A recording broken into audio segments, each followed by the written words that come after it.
আসসালামু আলাইকুম। ইয়াসমিন কিচেনের আজকের রেসিপি ভুনা খিচুড়ি। খিচুড়ি খেতে পছন্দ করে না এমন মানুষ খুব কম পাওয়া যাবে। ছোট বড় সবাই খিচুড়ি খেতে খুব পছন্দ করে। কেউ মাংস দিয়ে পছন্দ করে, কেউ বা ভর্তা দিয়ে পছন্দ করে। আর এই মজার রেসিপিটি রান্না করাও খুব সহজ। আজকে এই মজার রেসিপি খুব অল্প সময়ে অল্প উপকরণে করে দেখাবো। চলেন দেখি প্রস্তুত প্রণালী। চুলায় একটা তাওয়া বসিয়ে দিছি। তাওয়ায় দিয়ে দিছি 1 কাপ মুগ ডাল। প্রথমে আমি মুগ ডালটা হালকা ভেজে নিব। এভাবে করে নেড়ে ছেড়ে 2-3 মিনিট ভাজলে হয়ে যাবে। ভাজা হয়ে গেছে, নামিয়ে ঠান্ডা করে নিব। এখানে 1 কাপ মসুর ডাল নিয়ে নিচ্ছি। মসুর ডাল আর মুগ ডালটা একসাথে করে ধুয়ে পরিষ্কার করে নিব।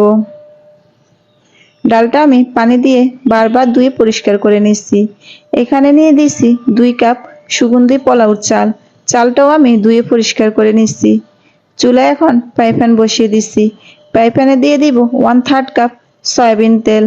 তেলটা যখন কিছুটা গরম হয়ে আসবে দিয়ে দিব আস্ত গরম মশলা, কয়েকটা তেজপাতা, দারচিনি আর এলাচ। আস্ত মশলা থেকে যখন একটা ঘ্রাণ বের হবে তখন দিয়ে দিব 1/3 কাপ কুচানো পেঁয়াজ। পেঁয়াজটা নেড়ে চেড়ে 2 মিনিট কিছুটা নরম করে ভাজতে হবে।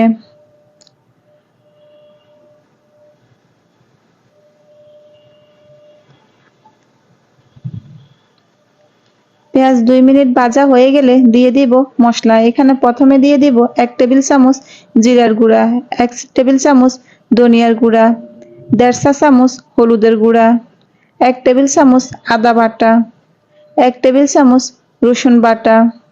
এখন মশলাগুলোকে আমি 2-3 মিনিট নেড়ে চেড়ে কষিয়ে নিব। যতক্ষণ পর্যন্ত সুন্দর একটা ঘ্রাণ না বের হবে ততক্ষণ পর্যন্ত মশলা কষাতে হবে।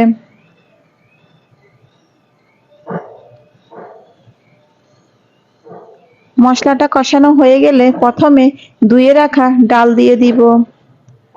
ডাল দিয়ে আবারও মশলার সাথে নেড়েচেড়ে 2 মিনিট ভাজতে হবে। ডালটা 2 মিনিট ভাজা হয়ে গেলে ধুয়ে রাখা পোলাওর চালটা দিয়ে দিব।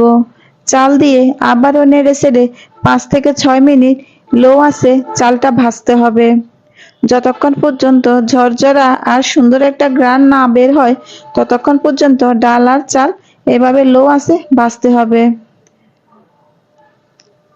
ডাল আর চাল ভাজা হয়ে গেছে, এখন আমি এখানে পানি দিয়ে দিব। পানিটা আমি আগেই চুলায় ফুটিয়ে রাখছি। এখানে মোট 2 কাপ চাল আর 2 কাপ ডালের জন্য আমি 7 কাপ পানি দিচ্ছি। এ পর্যায়ে অবশ্যই ফুটন্ত গরম পানি দিতে হবে, ঠান্ডা পানি কোনোভাবেই দেয়া যাবে না।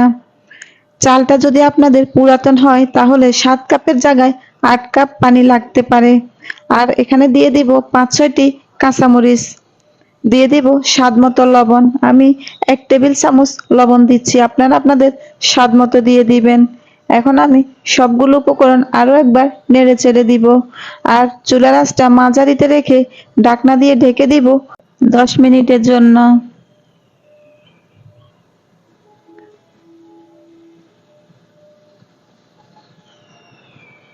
10 মিনিট পরে ঢাকনাটা খুলে আবারও একবার নেড়ে চেড়ে দিব। এ পর্যায়ে অবশ্যই আপনারা লবণটা চেক করে নেবেন। এখন আমি উপর থেকে ধনিয়া পাতা কুচি দিয়ে দিব। ধনিয়া পাতা দিলে খিচুড়ির স্বাদ অনেকাংশেই বেড়ে যায়। আপনারা যদি পছন্দ না করেন তাহলে নাও দিতে পারেন।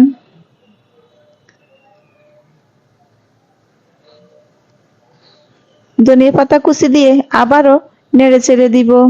এখন কিন্তু চুলার আঁচটা লোতে রাখতে হবে, না হলে নিচে থেকে লেগে যাওয়ার সম্ভাবনা আছে।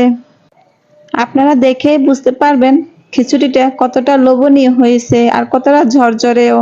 এখন আমি ঢেকে রেখে দিব আরো 5 মিনিটের জন্য। 5 মিনিট পরে আমি পরিবেশন করে দেখাচ্ছি। ইলিশ ভাজা, বেগুন ভাজা, শুটকি ভর্তার সাথে তো এই ভুনা খিচুড়ির রেসিপিটি খেতে অসাধারণ লাগে। আপনাদের কার বাসায় কিভাবে তৈরি করেন অবশ্যই কমেন্ট করে জানাবেন। এই সহজ রেসিপিটি যদি আপনাদের ভালো লাগে তাহলে অবশ্যই লাইক, কমেন্ট, শেয়ার করবেন আর সাবস্ক্রাইব করতে ভুলবেন না।